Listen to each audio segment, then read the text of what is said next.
Jaya Radha Madhava Kunja Bihari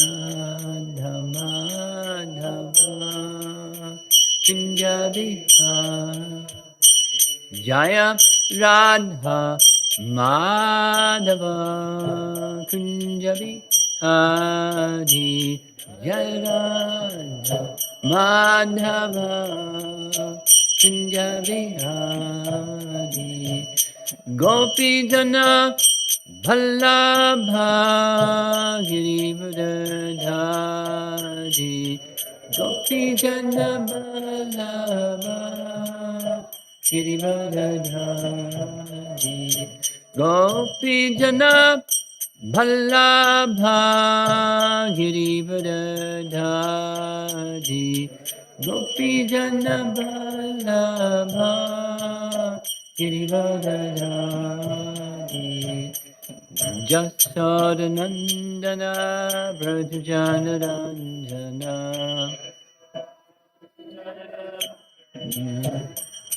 Jasodanandana Vrajajanaranjana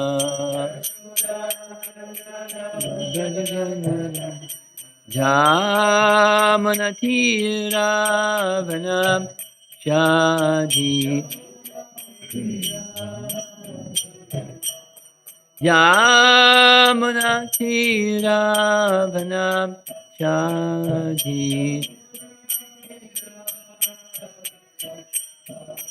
Jaya Radha Madhava Kunja Bihari Madhava Kunja Bihari Jaya Radha Madhava Kunja Bihari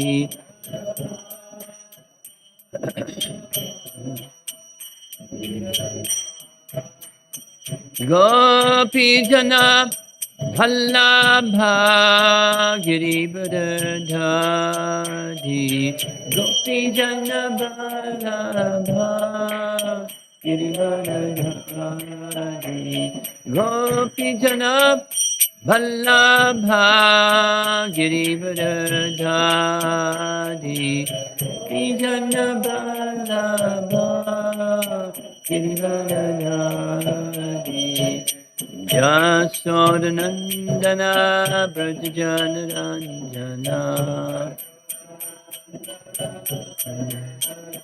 Jasodanandana Vrajajanaranjana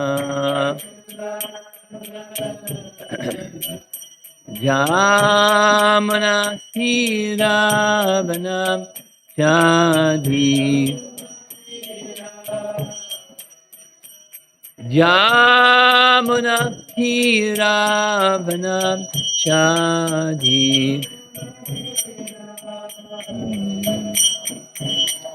Jaya Radha Madhava Kunja Bihari Madhava Jaya Radha Madhava Kunja Bihari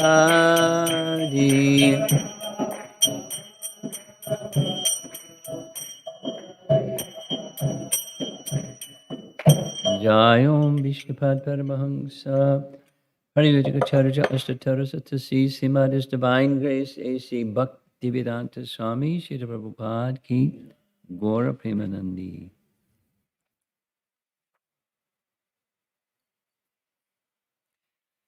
Om Namo Bhagavate Vasudevaya. Om Namo Bhagavate Vasudevaya. Om Namo Bhagavate Vasudevaya.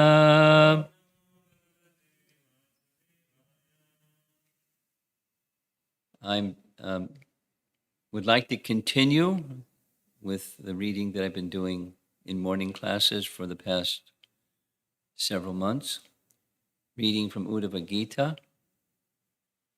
And this morning is Canto 11, Chapter 11, Text 21. And I'll just read the verse, do a little background, and then we'll go to some commentaries. The verse reads, "Coming to this conclusion of all knowledge, one should give up the false conception of material variety that one imposes upon the soul, and thus cease one's material existence. The mind should be fixed on me, since I am all-pervading."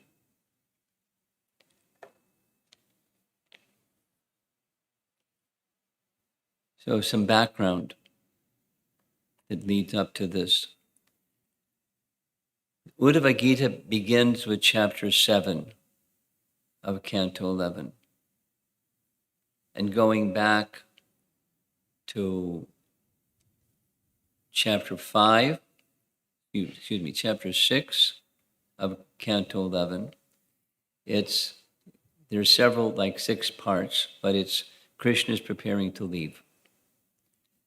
Going back some time further, Krishna has already been to Vrindavan, made arrangements for the eternal associates of Krishna to enter into their aprakat lila, and for the purpose of appearances, Krishna had a vimana descend and take them to the spiritual world, Goloka Vrindavan, his eternal associates, the demigods, or their partial manifestations of those demigods who were assisting in Krishna's pastimes. They returned to their planets in the heavenly realm.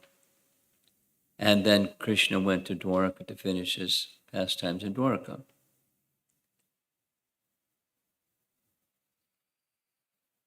There's several things that happened. Narada is in Dwaraka, and Vasudeva invites Narada to come to speak to him about transcendental knowledge. 2 chapters, chapters 4 and 5. Narada's instructions in transcendental knowledge. And there's a theme that comes in this Uddhava Gita, and before even Uddhava Gita, is knowledge and detachment, Jnana Vairagya. It's a standard couplet that's found in all of the Vedic teachings, knowledge and detachment. Now there's the Gyan kind that leads to impersonal. And then there's the Bhakti kind that leads to Bhakti, or taking shelter, unobstructed shelter of Krishna. And that's what the reference is in this verse. Coming to this conclusion of all knowledge.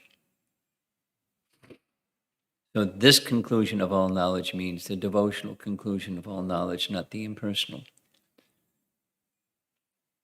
So going back to 4 and 5, chapters 4 and 5, Narada's giving it.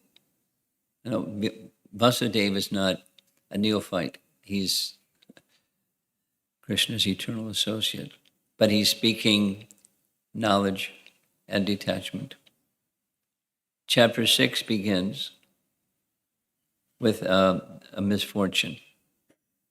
But misfortune turns out to be good fortune. The misfortune is, as you know, the story, Samba, well, the beginning is Vasudeva, having Narada's association, is very enlivened. He arranges a yajna at his home or palace. Many brahmanas come. They do the yajna. Vasudeva, rewards them, gives bountiful benedictions to them and gifts and so forth. They all disperse. They go to a nice place, apart from Dwaraka, but not so far. And Samba and the boys of Dwaraka come and offend the Brahmanas. And the Brahmanas make a curse. This so-called child underneath the sari of Samba will bring the destruction of the Yadu dynasty. The boys go to Ugrasena. Ugrasena checks with his ministers what to do. The ministers say, grind that iron into powder, throw it in the sea. So that's done. They throw it in the sea. The powder washes up to the shore in Prabhas, and then later there's a annihilation of the Yadu dynasty members by the Yadu dynasty. So that's chapter 6, and it's not over yet. Krishna is alone in some remote place in Dwarka. The demigods come, offer beautiful prayers to Krishna, and like they offered prayers in Canto 10, Chapter 2, here it's Canto 11, Chapter 6, they offer prayers to Krishna. And the conclusion of those prayers is, you fulfilled your promise, you've annihilated the demons, and if you so desire, you can return to your eternal abode. And they depart. Chapter 6 continues. Krishna is alone, and he begins to contemplate, the stage is set for my departure, and the Yadu dynasty is to be relieved from this earth, the curse of the Brahmanas is there, etc. And there's just one thing that I have remaining. I want to give instructions to Uddhava. He just thinks, Vidya Shakti, he desires to give Uddhava instructions that he can then carry to the sages of Narayan Rishi and Badrinath, because when I appeared in this world, I didn't go there to give my association to them. He can go on my behalf. And the second is these teachings I'll give him. He can travel here and there and pass on my teachings. The purpose of Krishna's teachings is to bring one to Krishna. And then chapter 6 ends, Uddhava comes, because Krishna desired him to come meet and send a messenger. And he falls at Krishna's feet saying, I know you're going to leave, please take me with you. And then second request is the theme of the whole Uddhava Gita. And the question is, how do I want to know you without obstruction, but there's impediment or obstruction, and it's my attachment to the temporary. That's our situation. Uddhava doesn't have that problem, but he's speaking as if he has that problem. It's to teach us, Krishna is having him feel like this and speak like this, to teach us how to go from having some knowledge about Krishna, but go beyond just having knowledge about Krishna and become squeaky clean, become unobstructed bhakti, Shuddha bhakti. So that's Uddhava Gita. It's the same as Bhagavad Gita taken further, or it's the graduate study of Bhagavad Gita. So that was the question that ends chapter 6, and then chapters 7, 8, and 9 is Krishna's answer. Knowledge and detachment, knowledge and detachment, knowledge and detachment. The flow is very nice, but rather than going, a big part of those 3 chapters is Krishna speaks to Uddhava about a conversation between their ancestor, King Yadu, because their followers, they're in the line of Yadu, the Yadu Vamsa, both of them. So one of our ancestors, King Yadu, had a conversation with an Avadhuta Brahmin. And the Avadhuta Brahmin was asked by King Yadu, how did you become so detached? Spot on example. And so it's many, many lessons on knowledge and detachment for the purpose of knowing Krishna unobstructedly. And then chapter 9, so that was, 7, 8, 9. Chapter 10 is Krishna expanding on that. Like temporary means temporary, so don't make the mistake that some people make of wanting to go to heavenly planets, because that's also temporary, and so forth and so on. The different options he dismisses. So it's knowledge of detachment, 4.5 chapters. 7, 8, 9, 3.5, and half of 10. Then Uddhava asked a question that gets chapter 11 started. I have heard that one who is Nityabhadha can become Nityasiddha. How is that? Seems contradictory. Because Nitya means Nitya, and if you're Nityabhadha, then how do you become Nityasiddha? And Krishna's answer is very interesting. Krishna says, your question is misleading. That's not exactly his words, but that's what he's saying. Because just like the soul is pure, and as I am pure, I don't become, and the soul similarly doesn't become liberated. The soul is pure, 10% pure, like I am. As I don't become liberated, the soul doesn't become liberated. That's a designation, this verse here. One should give up the false conception of material variety that one imposes upon the soul, including, we think of the conceptions of life imposed upon the soul to be, I'm American or Indian or black or white or tall or short or whatever. Those are upadhis. We know that very well from our ISKCON training. This is going further. Another upadhi is liberated or conditioned. So the question was Nityasiddha, Nityabhadha. Krishna says that Baddha is due to the influence of avidya, and Siddha is due to the influence of, Baddha is the influence of avidya, and Siddha is the influence of Vidya, but these two, Vidya and avidya, they're potencies of Maya Shakti. And when Maya Shakti superimposes something on the soul, it's not, the soul is pure.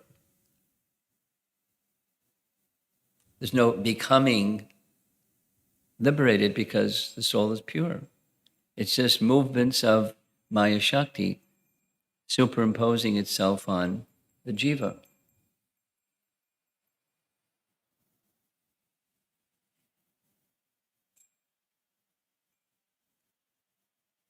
Interesting concept. Then he goes over to the internal potency, different than Maya Shakti, is the Antaranga Shakti. And that Antaranga Shakti has, as we know, Satchitananda. So Chit potency is there, or the spiritual Vidya potency is there. And the living entity needs to connect with the spiritual potency. And the medium of that connecting with the spiritual potency is bhakti. And built within bhakti is transcendental knowledge that's beyond the scope of the avidya potencies of Maya. It's not something we're accustomed to hearing in the Hare Krishna movement, but it's there in chapter 11. So he goes kind of back and forth, Krishna, between Gyan Yoga, Gyan Mishra Bhakti, and Shuddha Bhakti. And does this going back and forth, comparing this is this and that's that, and it's subtle. But the goal, because Uddhava wants Shuddha Bhakti, or Krishna wants us to understand how to achieve Shuddha Bhakti. So he's having Uddhava ask those questions, and Krishna is doing it. He's giving the answer back and forth and back and forth. And this verse is, one should, having understood this knowledge, which is, the bhakti knowledge, beyond the Vidya Shakti kind of knowledge, but fixed upon the lotus feet of Krishna. He says if one is there, one has achieved that Shuddha Bhakti, the mind is fixed on me. If one has not achieved that yet, he gives two prescriptions. Work in the world, same as chapter 6, Bhagavad Gita. Work with offering the fruits to me. And hear about me. Because that will hearing about me will purify the mind. Offering the fruits of your work will purify the mind. When the mind is purified, then you'll have unobstructed contemplation upon me. You're prepared for karma sannyas, or entering into samadhi, where you're doing, but you're not doing for the purpose of becoming purified. When purified, you do with contemplation upon Krishna's service. That's Shuddha Bhakti.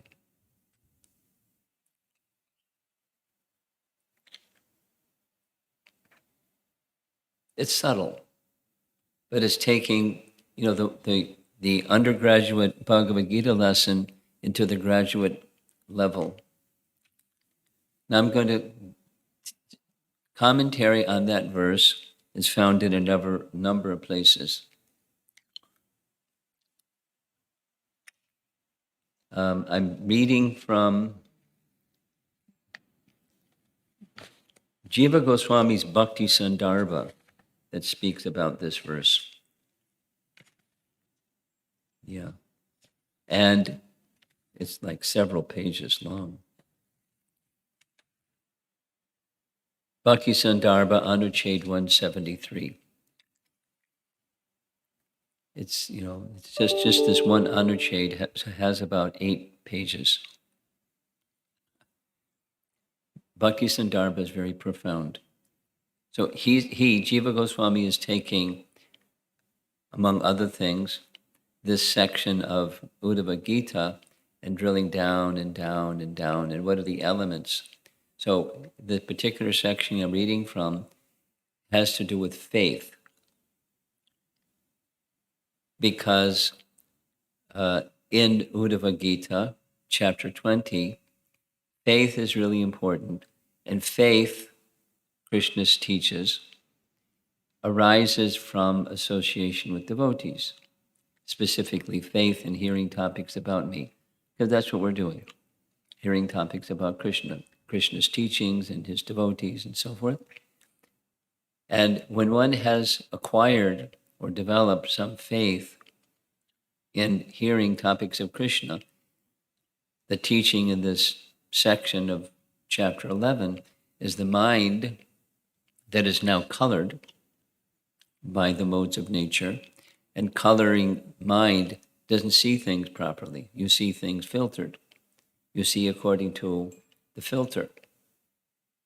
You see blue or green or red or yellow, like lenses that are tinted instead of clear and transparent. So the mind is like that.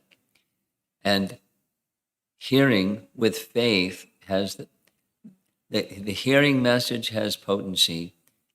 Faith focuses that potency and enhances the purification of the mind, the intelligence, and the soul. The soul's orientation moves from trying to become the enjoyer of matter according to the modes to seeing matter as meant for Krishna's service. And the strength for that purification, the whole section is faith in the topics of Krishna and hearing with that kind of attentiveness. So now he's going into Shuddha Bhakti. The complete condition of faith is described as follows. Quotes Brahma Vaivarta Purana. One may wonder if the praises of bhakti are true or not true, O king. On considering the matter, when one rejects that the statements are untrue, one's faith becomes perfect. The doubt. And on the strength of faith, the doubting consideration is set aside. And then it's faith that's perfect. Bhakti should be performed with such faith. Quoting from Uddhava Gita, chapter 20, as long as one does not become detached from daily and periodic duties, daily, let's say periodic duty is observing Ekadasi. And what you do when it's Ekadasi is a periodic duty. And then daily is taking a bath and applying tilak and etc., etc. The daily. So as long as one does not become detached from daily and periodic duties, or has not awakened his faith in hearing topics about me, one must perform one's prescribed duties of Varnasrama. Now, in this section, there's lots of discussion about all of this. The function of Varnashram, the function of prescribed duties, the function of prescribed duties for persons who are not yet pure, the function of prescribed duties for those who are pure. Like Krishna argues in Bhagavad Gita. You want to become like leave the battlefield. That's your predisposition, but you shouldn't have that. You don't have the adhikar to do karma sannyas. And those that do have the adhikar to do karma sannyas, they still do their prescribed duties. Janaka and others, because they're setting example. So perform your prescribed duty. But perform prescribed duty in a way that it's because I'm asking you to do it. It's your duty. Anyway, so this is taking it in another level. In the discussion between the Lord and Narada, qualification and lack of qualification is established. The Lord, on the one hand, says, from Bhagavad Gita 3:26, the wise man should not disturb the intelligence of the ignorant attached to the results of their work. Engaged in all work with detachment, the wise should engage them in activity. However, Narada says to Vyas, 1:5-15, you have created a great disturbance by teaching a condemned subject to people already attached to material enjoyment in order to make them accept Dharma, thinking that what you have taught is real Dharma. They do not consider giving it up.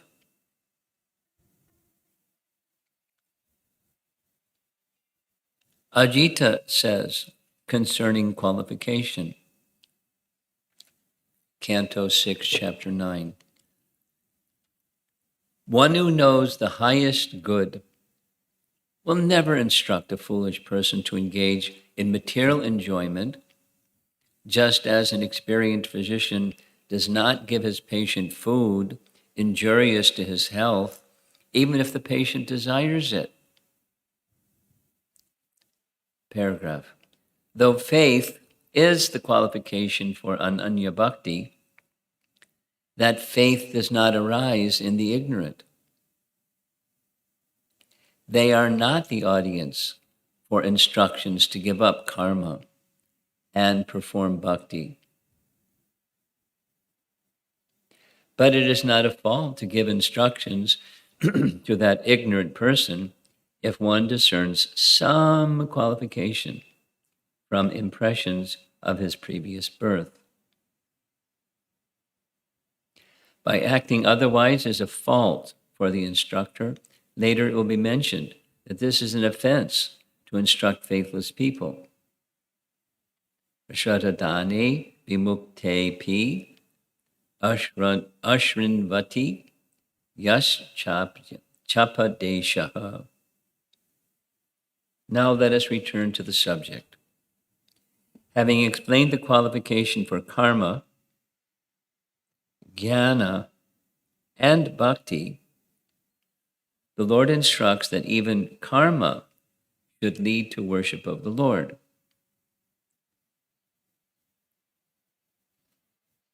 And he quotes Krishna speaking to Uddhava 11:20, 11 through 21. So Uddhava Gita is really far out. Okay, so here, O Uddhava, a person who is situated in his prescribed duty, properly worshipping by Vedic sacrifices, but not desiring the results, will not go to the heavenly planets. Similarly, by not performing forbidden activities, he will not go to hell.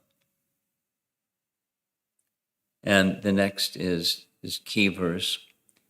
One who is situated in his prescribed duty, free from sinful activities, and cleansed of material contamination, in this very life obtains pure knowledge, or by fortune, bhakti to me. Now, by fortune, yadrichchaya. It's an important word. Yadrichchaya is often translated as somehow or other, meaning something that doesn't have a cause. You can't say, this is the effect, and that's the cause. How does it come about? Yadrichchaya, somehow or other. And this phrase, yadrichchaya, is used in Uddhava Gita to describe the association with the devotee. What's the cause of someone getting association of devotee? Yadrichchaya. It's the quality of compassion of the devotee, but why the devotee goes to this person and not that person? Yadrichchaya.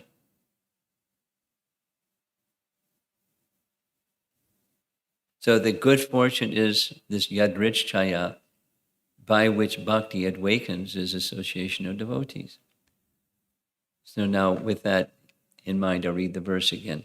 One who is situated in his prescribed duty, free from sinful activities, and cleansed of material contamination in this very life, obtains pure knowledge. So there are different ways of getting knowledge. This is the Vidya Shakti, by the way, spoken of earlier in this 11th chapter. Vidya Shakti is knowledge by which the conditioned soul becomes liberated. That's, Nitya Baddha. But the liberated, you can't stay there without shelter, right? You can't stay there without shelter. So without shelter means without bhakti. Because you enter into Brahman realization, you can't stay there. Vidya Shakti leads to another impermanent. That's the point. So there's persons that are eligible for gyan. And by that gyan, they may achieve pure knowledge. But then it's impermanent because there's no shelter. The conversation is to go beyond gyan and its trappings of the allurements of gyan, because people, isn't it, in this world, people value a learned person you looked up to, always very wise, etc. And there are persons that are fooled by that perfect knowledge and think, the goal is Brahman realization. and they're like convinced. And try to say to, if they don't have faith, they don't have association with devotees, that's it. And even if they have association with devotees, they're still kind of like stuck in where their faith is. There's this celebrated event where Ramanujacharya had an 18-day debate with a staunch Mayavadi. And Ramanujacharya was not just a fellow. He's an empowered personality, pure, empowered personality. 18 days. So when he convinced him, it wasn't just, I'm right and you're wrong. He moved his conviction to the position of bhakti is the answer, or the lotus feet of the Lord is the answer. Then it's beyond this kind of gyan that followers of Shankaracharya have.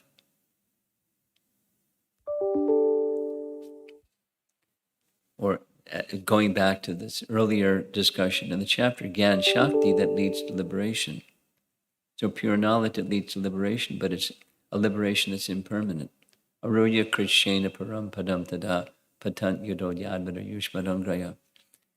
Having not taken shelter of the lotus feet of Krishna, they come back.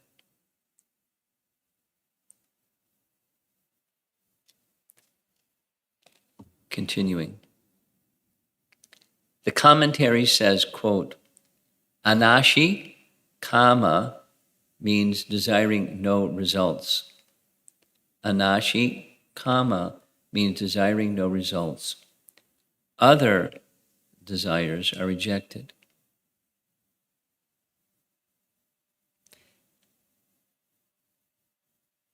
It's not desiring the lotus feet of the Lord, it's desiring no result. It's negation. Knowledge in the negation sense. There are two methods of going to hell. One, not following prescribed rules. Two, performing forbidden acts. One does not go to hell by being situated in one's dharma and avoiding the forbidden acts.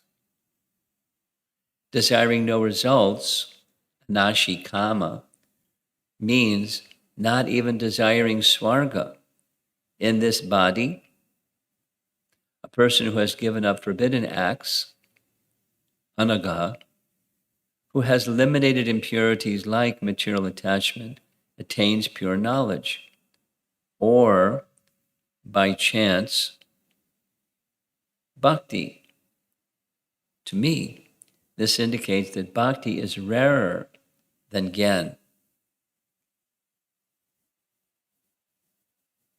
Paragraph. Not desiring results is done with the understanding that this is the Lord's order. In association with jnanis, one offers the results to the Lord. In this way only, in association with devotees, one then strives to satisfy the Lord with the offering. By the good fortune of mercy in association of devotees, such a person attains bhakti. Quoting 2:3:11. That's that chapter 3 of Canto 2, that's pure devotional service, change of heart. Auspiciousness arises for the worshippers of devatas if firm devotion to the Lord arises in them from association with devotees. Unquote. Thus, different qualifications for karmarpanam, worship through karma, kevala gyan, absolute knowledge, and kevala bhakti have been established. One should act according to qualification. Now, this Bhakti Sandarbha Anuchade is just taking what's in this section of Uddhava Gita and plunging into it in a deep way. Bhagavatam 11:21-2. Again, it's Uddhava Gita. Krishna says, being fixed according to one's qualification is a good quality. And to be fixed in something not of one's qualification is a bad quality. That is how good and bad are determined. Like Krishna says in Bhagavad Gita, better to perform your own duty, even if imperfectly performed, than somebody else's.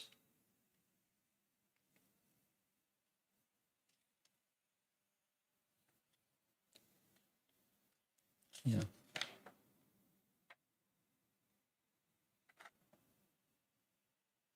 Later in this book, in the discussion of offenses, we will explain how teaching faithless persons is an offense to the Lord.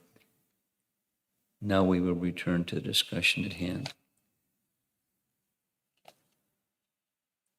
Let me go ahead, a little preview of where this conversation is going. Text 22, 11:11:22.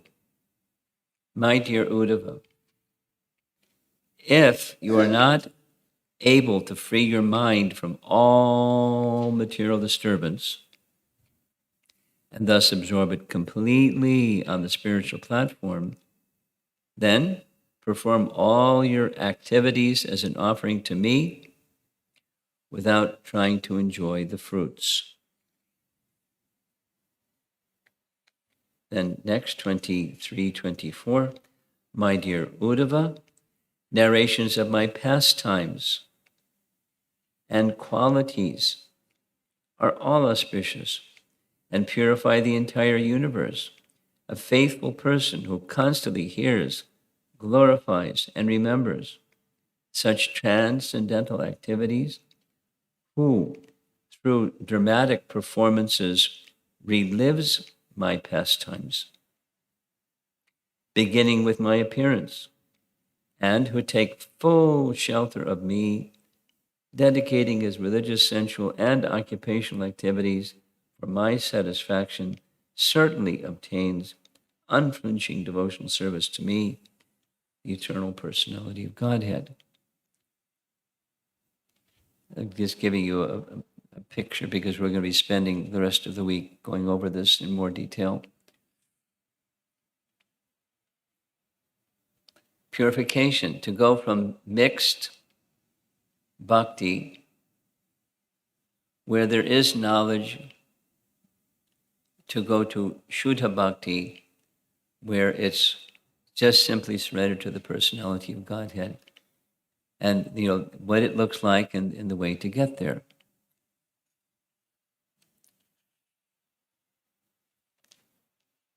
Now, starting with text 26, Uddhava asks, my dear Lord, O Supreme Personality of Godhead, what type of person do you consider to be a true devotee? And what type of devotional service is approved by great devotees as worthy of being offered to your Lordship? Because he said, if you're not there yet, if your mind is not able to be fixed upon me, then do these two things. Offer results to me, work, but offer your results of your work to me, and hear about me. So then the question here is, who is such a person? And what is it that they can offer to you? What's acceptable to you as something being offered to you? And those that have achieved that stage of perfection, what do they recommend? 3 questions. That's my dear ruler of the universal controllers, O Lord of Vaikuntha, and Almighty God of the universe, I am your devotee. And because I love you, I have no other shelter than you. Please therefore explain this to me. But what type of devotional service is approved by great devotees as worthy of being offered to your Lordship?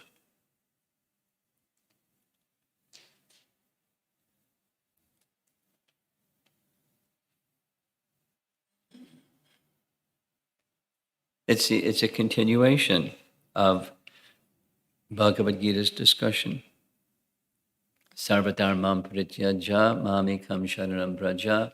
And then what's preliminary to that? If you're not ready to let go of prescribed duties as the topmost position, because it's not your adhikar, you don't have the qualification, then there are some recommendations. And the recommendations aren't different than the recommendations in Bhagavad Gita.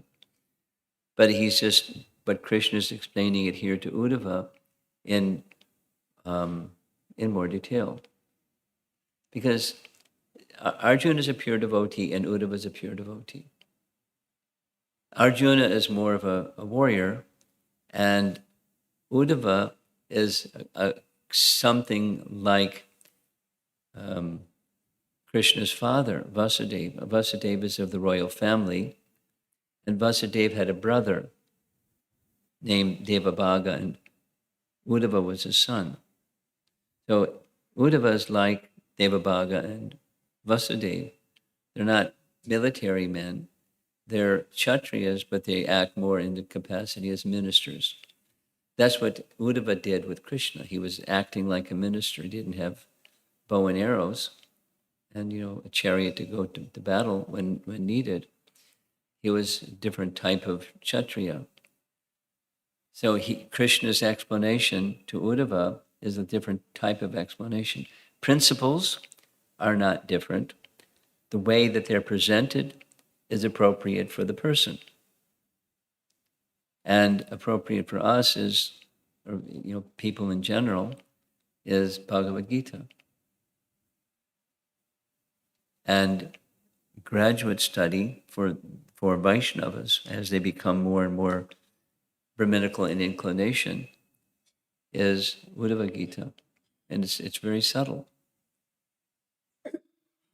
The principles haven't changed. It's just the way that it's presented is more refined, more detailed. And it takes a while. It's my experience, as it took a while to get used to the language of Bhagavad Gita. But after getting used to the language of Bhagavad Gita, it's very simple. And similarly, Uddhava Gita is like that. It's a little difficult to pick up on the subtleties of what's being said, but after reading again and reading again and reading it again, it starts to become more clear. The essence is Krishna wants to take us to Shuddha Bhakti. He wants us to come to the position of unmixed Ananya Bhakti. And that's Uddhava's question, and that's what Krishna is delivering. It's to help take us to Ananya Bhakti. It's spoken of, the very language, Ananya, Mai Chananya Yogena Bhaktir Avyabhichalini, spoken of in Bhagavad Gita. And then this is, a very slow motion, detailed, step-by-step process of getting there from different stages of, just like this Bhakti Sandarbha text that we read from, Gyan, Karma, Gyan, and Bhakti, Kevala Bhakti, Kevala Gyan, and Karma. And there's colors or stages in between. Okay, so it's 8:30. Let's see if there's some discussion, and we'll continue tomorrow morning. There's one online question, Maharaj. Okay. From Sneha Valli Mataji. So her question is, Hare Krishna Maharaj, my question is related to jnanis. It's a two-part question. First, we are hearing in the commentaries that jnana and karma process are fruitless. Are fruitless. Without bhakti. Without bhakti. I would like to know why Srila Prabhupada calls jnanis as transcendentalists like devotees. Is it because they know one aspect of Krishna, which is Brahman? Second. Whoa. Is it because, say the last part, because she's very particular in her choice of words. I would like to know why Srila Prabhupada calls jnanis as transcendentalists like devotees. Is it because they know one aspect of Krishna, which is Brahman? Yes, it's detachment because of that simultaneously knowledge of Brahman, Aham Brahmasmi, or Brahmabhuta, knowledge of the self as the soul, distinct from the coverings of the soul. They're transcendentalists. Now, sometimes different language is used as worthless or fruitless without bhakti, as you referenced. You can look at in Canto 5, Chapter 5, where Rishabdev is teaching his 100 sons. He uses this language, tamodwaram ahor vimuktes. So vimukta means liberation. And Prabhupada writes in the purport, there are two categories of transcendentalists that come to that stage of liberation. And one of course, is the bhakta, but the other is those who are Brahman realized. He very generously calls them transcendentalists. Two categories of transcendentalists. And they're dwaram, they're gates to mukti. However, there are many, many, many more places where the emphasis is without bhakti, minus bhakti, that path of Gyan is fruitless. So, the two things. In different contexts, Prabhupada will make one point, and another context, another point. And they may seem to contradict one another or not be saying the same thing, this point and that point, this explanation, that explanation. It's for sake of emphasis. So you've understood correctly that why Prabhupada uses this term transcendentalist is because, yes, they have some understanding of the Brahman feature, then go the other way. But understanding the Brahman feature is not enough, because one will fall down. Same as this, what we're hearing in 11th chapter of 11th canto. It's an upadhi upon the soul. It's less than complete. And the complete is where there's shelter in Krishna. Then it's not incomplete. So just a continuation to that question. Do these jnanis include contemporary scientists, philosophers, and also Shankara's followers, because they all know Brahman? Well, yes and no. I mean, what scientists and philosophers know Brahman?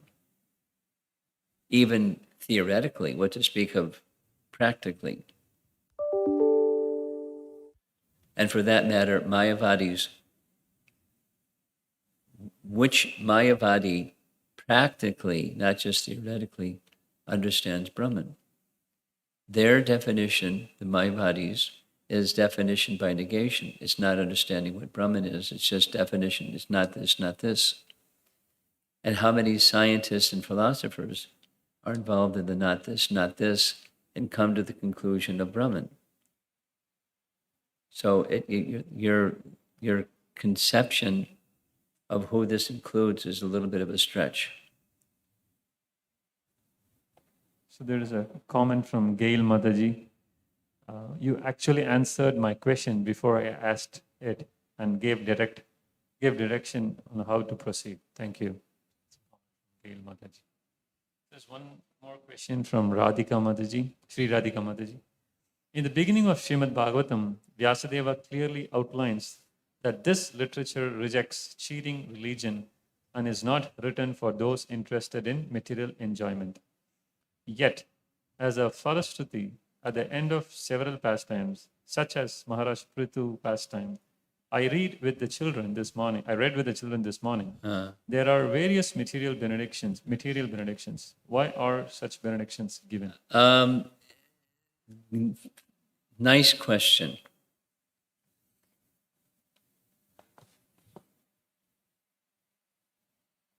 And your question, to support your question, aside from that Dharma projita kaita votra statement, it's right in what we just read.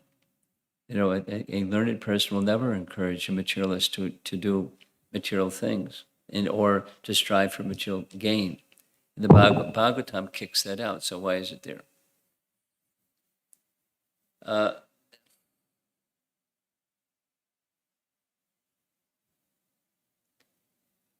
One answer that I have heard specific to that kind of material benediction that's offered is to induce people who do have, despite the nature of the Bhagavatam's purity, they do have material affinity.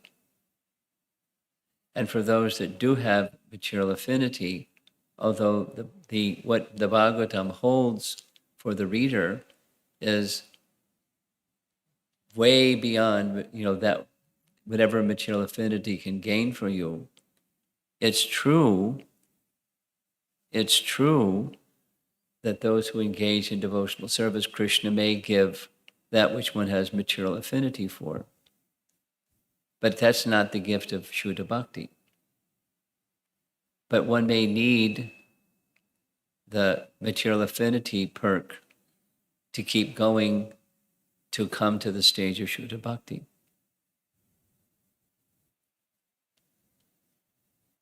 I'll say the same thing in a different way. Chaitanya Mahaprabhu teaches na dhanam, na janam, na sundarim, etc. Mama janmani, janmanishvare. I am fine taking birth after birth. Just give me your causeless devotional service. That's the purity that's from that first verse of Srimad Bhagavatam. On the other hand, aspiring for going to Krishna is good, Prabhupada explains, especially in the beginning. Although aspiring for liberation is the last snare of Maya. So those who are pure devotees, even if offered the 5 kinds of liberation, including the 4 kinds of Vaishnava liberation, it's no thank you. It's no thank you in the sense that they all they want is unmixed devotion. But of course, if Krishna wants you to be with him in the spiritual world, we're happy to go. And Prabhupada writes, in the beginning stage, it's very good to hanker to be with Krishna in the spiritual world. And that stage may come for any one of us. Krishna, you can do with me as you like. You can have me take birth anywhere you like, in any form of life you like, as long as I can be engaged in your service. That's the higher position. Supposing one isn't there yet, then there's encouragement. Come to me. Krishna wants us to come to me, come to him, so let's go. So similarly, this is circling back to your question. It's not regular, but there are sprinklings here and there of benedictions that appear to be on the material side. And again, liberation is on the material side. It's just a negation of everything else. So people aspire for that. But bhakti is the way. Akama, sarva kama va moksha kama udaradi. That verse, I think, will help you understand. That's it. Anything in the room? Yeah? We have a little portable microphone. He's going to bring it. So our remote people can hear. Hare Krishna Maharaj. Faith is important, very important. Only faith. According to the faith, only faith is very important, because according to the faith, we are getting the knowledge, and pure knowledge, capable of knowledge, and then avidya. Vidya and avidya, same. But its key role is the faith. It is what? Faith, Key role is faith. And then faith in what? faith, yeah, So faith and the object of faith. object of faith. Yeah, even though demigods, they helping to the Lord for their pastimes, Yes, and they back to their abode, they are not going to the. that's right. It's because of the faith, or Because they have their mix. misfortune. Because what? they have mix. Because they're not Shuddha Bhaktas. There's not Kevala Bhakti yet. They're devotees. And they want to assist the Lord in His pleasure. And they have desire. It's for example, the Nala Kuvera and Manigriva went back and became sons of Kuvera. Or the Vidyadhara, who became a serpent and was delivered by the touch of Krishna's foot, went back to Vidyadhara Loka. But in that condition, they're now Shuddha Bhaktas. So they're going to give Shuddha Bhakti to the people in those places they went to. And these demigods who went back to their demigod Loka, they're purified by being in Krishna's association in Vrindavan, assisting him in his pastimes. They become elevated.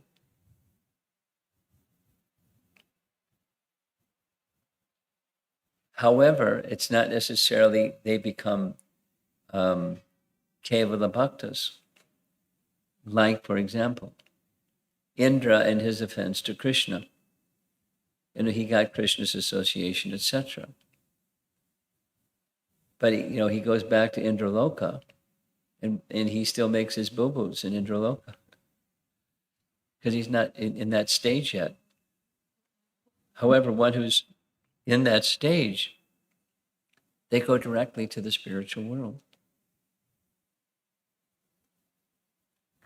They go directly to the spiritual world.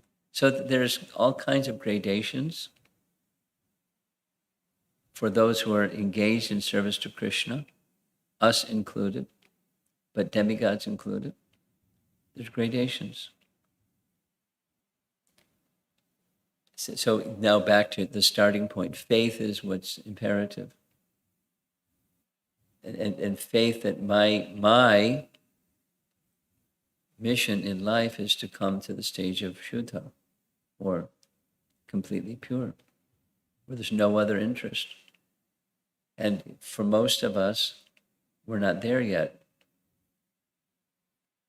And so we associate with this process of hearing and chanting to become pure, so that faith goes higher and sustained, not temporarily and then back down again. Then the faith in the hearing and chanting process nourishes bhakti, keeps us going. But Bhaktivinoda Thakur's teaching on this point is that faith has to remain, he uses the word hot as opposed to cold, or enthusiasm, that sustained enthusiasm and doesn't become cold. Become complacent and become, indifferent to the object, Krishna, even as we're doing our service, whatever that service might be. Deity worship, cooking, Sankirtan,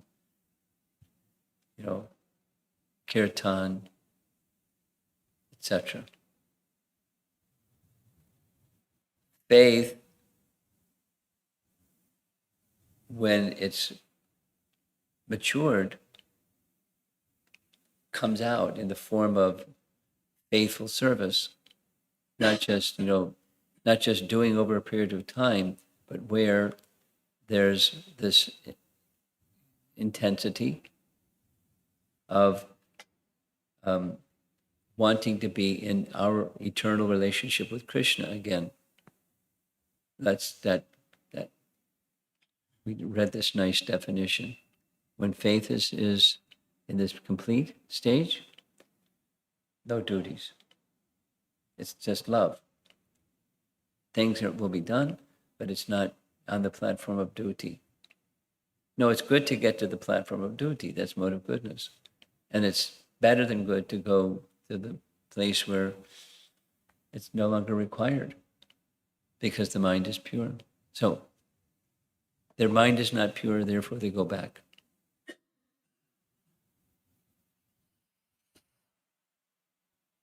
Anything else?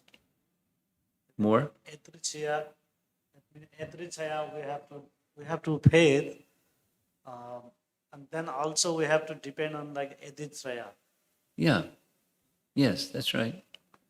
Or saying the same thing, how Lord Chaitanya said to Sanatana Goswami, it covers a section of Chaitanya Charitamrita, but bhakti begins through association.